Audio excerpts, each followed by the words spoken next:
Do either of you have a Facebook page? Do either of you actually Twitter yourselves, or does your staff Twitter for you? Absolutely not. Well, actually, I do. He's more technologically advanced. But let me just, if I can, take a crack at part of what you asked about, which is the speed issue, because I think the speed of communications and information for in lots of domains, but let me talk about security, creates a flexibility and an adaptability. It meets the needs for flexibility and adaptability, which we have to have in our forces, first of all. Secondly, I think our force, whose average age is 20-ish, 20, 21, this is how they live. It's what they've grown up on.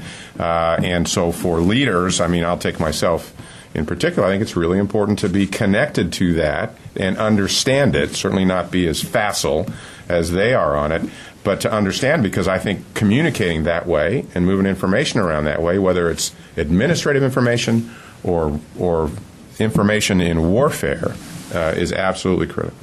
The key issue that I have been after is we have 2 million people, most of them in uniform, most of them around the age that Admiral Mullen described.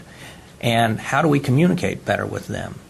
How do we get reactions from them to things that we're doing? How do we get better plugged in with what they're thinking?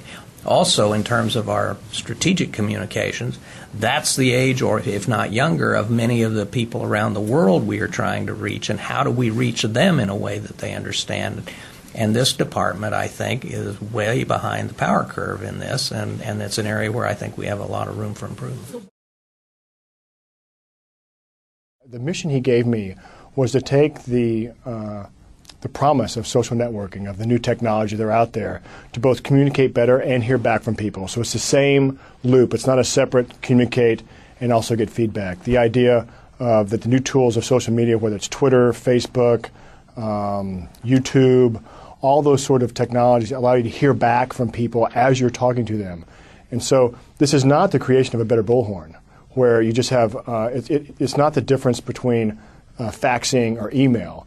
The way people communicate now is dramatically different, and actually substantively different than it has been in the past. And he wants DOD to embrace that and to move forward as fast as possible into that area. The Department of Defense is branching out and embracing new media in new and informative ways.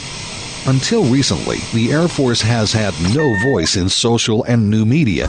Right under the surface, however, many airmen are taking it upon themselves to create blogs, publish tweets on Twitter, launch videos on YouTube, personalize their own Facebook and MySpace accounts, and use social bookmarking tools to share links with their friends.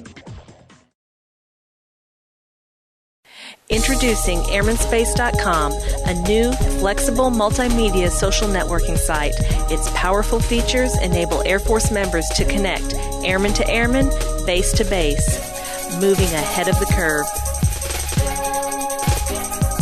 AirmanSpace.com is a social networking site customized for airmen that consolidates the most popular social media.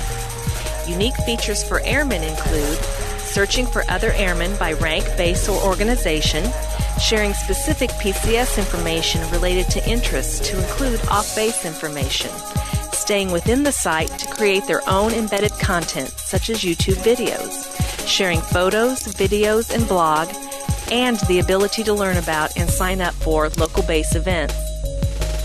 Flexible and adaptable administrative features include security and privacy, such as word filters, registered users limited to those with .mil addresses only, and the ability to report and block inappropriate users and content.